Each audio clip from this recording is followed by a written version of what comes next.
the mirror that showed what hadn't happened yet. I inherited the mirror on a Tuesday, which seemed fitting for something so deliberately ordinary. My grandmother's estate was mostly what you'd expect. Furniture too heavy to move, dishes no one wanted, clothes that smelled like her in ways that made my chest tight. But the mirror was the only thing I actually asked for. It was maybe 3 feet tall, with a wooden frame that had turned the color of old honey. The glass itself was slightly warped at the edges, the kind of imperfection you only noticed if you were really looking. My grandmother had kept it in her bedroom, on the wall opposite her bed, and according to my aunt, she'd owned it for at least 40 years.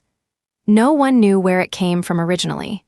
That was always the case with my grandmother's things. What made it strange was something my grandmother had mentioned exactly once to me when I was maybe 14 and sitting on her bed while she got ready for an event. I was watching her in the mirror, or rather, I was watching her watching herself, and I noticed that her reflection seemed to move maybe a fraction of a second after her actual movements. I pointed it out, and she smiled at me in the glass. "That's just how that mirror is," she said. "It takes its time. Nothing wrong with that."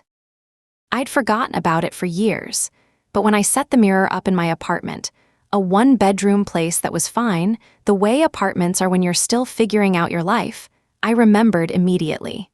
It was subtle enough that you could miss it if you weren't paying attention. A blink in the mirror came just after you blinked.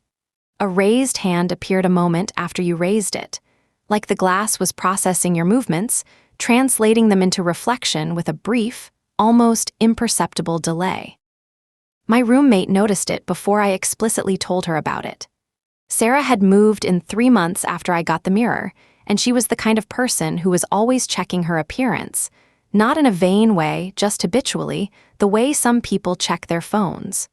One afternoon, she was brushing her teeth in the bathroom, which had the mirror mounted above the sink, and she suddenly made a small noise of annoyance. "Your mirror's broken," she said when she came into the living room. "It's not broken," I told her. "It's just slow." "Slow," she repeated, like I'd said the mirror was depressed. "It lags a little. That's just how it is." She accepted this explanation the way you do when someone tells you an odd fact about their family heirloom. We didn't talk about it again, though I noticed her avoiding the bathroom mirror whenever possible, preferring the small one in her bedroom. The thing about living with something unusual is that you stop noticing it. The delay in the mirror became just another feature of my space, like the way my apartment was slightly too warm or how the pipes in the walls talked to each other at night. I'd stand in front of it in the mornings, brush my hair, watch my reflection catch up to me with that weird half-second pause, and then get on with my day. But about 8 months after I got the mirror, something shifted. I was getting ready for a date, nothing serious, just someone I'd matched with online, and I was standing in front of the mirror in my bedroom, adjusting my shirt, and I saw something move in the reflection that I hadn't moved yet. My reflection raised its hand to its collar a fraction of a second before I did. I froze. My reflection froze too, but there was this moment where I could have sworn it was caught mid-gesture, still finishing the motion I hadn't started. Then I blinked and the delay reasserted itself. I moved my hand to my collar and my reflection followed, appropriately lagging. I told myself it was a trick of the light. I told myself I'd misread what I'd seen. I went on my date, which was fine and led nowhere, and I tried not to think about it, but I did think about it.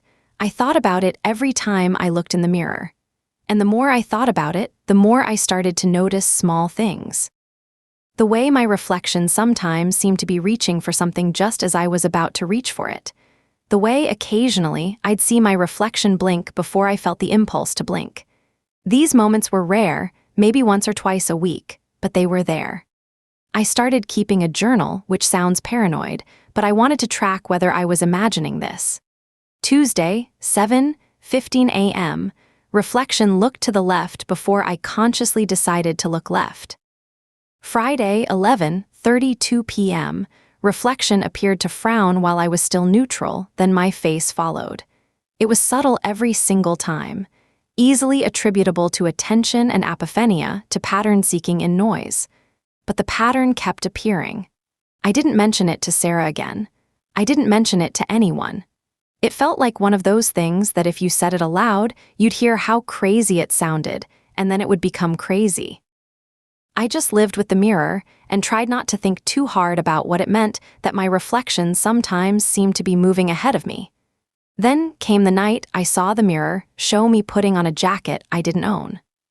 I was in my bedroom, standing in front of the mirror in nothing but a t-shirt, and I saw my reflection very clearly begin to slip on a navy blue jacket with a torn inner seam.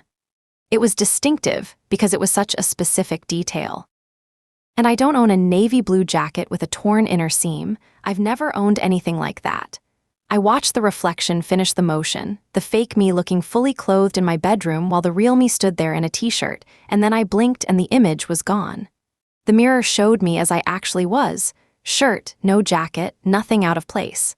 My heart was doing this weird arrhythmic thing. I sat down on my bed and tried to calm myself. There had to be an explanation. Stress-induced hallucination. The light hitting the glass wrong. The warped edges of the mirror creating a visual distortion that I was interpreting as a jacket. But I spent the next week looking at every jacket in every store, every thrift shop, looking for a navy blue jacket with a torn inner seam. I don't know why. I don't know what I would have done if I'd found it. I didn't find it. But 2 weeks later, I was at work. I do data analysis for an insurance company, which is as interesting as it sounds, and a woman from another department came to my desk to ask me something about our claim system. While we were talking, she took off her jacket because the office was warm and I saw it. Navy blue, I could see the torn inner seam from where I was sitting.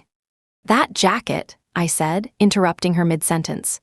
"Where did you get it?" She looked confused. "This, I don't know, honestly." "Thrift store maybe? Why?" "I'm looking for one like it," I lied. "I love it, but I've had it forever. Probably wouldn't find another one." She put it back on and left. I sat at my desk and tried to remember if I'd seen her before. Had we passed in the hallway? Had our eyes met somewhere? The office has about 200 people. It's entirely possible we'd never interacted until this moment. That night, I stood in front of my mirror for a long time. I was very still. I watched myself not move, and my reflection watched itself not move, and after what felt like a very long pause, longer than the usual lag, my reflection did something. It lifted its hand very slowly and it touched the glass, not aggressively, not like it was trying to break through, just touching the mirror from the inside, palm first, and looking at me with an expression I couldn't quite read. I didn't touch the glass back. I stepped away from the mirror and my reflection dropped its hand. I moved the mirror out of my bedroom the next day. I put it in the living room, facing the wall. Sarah didn't ask why. Maybe she could sense that something had shifted with it, but I still checked on it sometimes.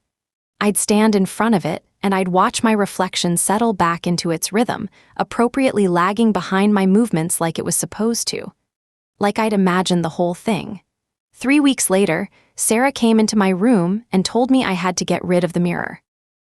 She was pale, and her voice had that quality it gets when she's trying to be calm about something that scared her. "What happened?" I asked. "I was looking in it this morning and I saw myself doing something I hadn't done yet. I saw myself going to the kitchen and making coffee and sitting down at the table, and then it all happened exactly like that, like the mirror was showing me what I was about to do before I did it. But that's not how mirrors work."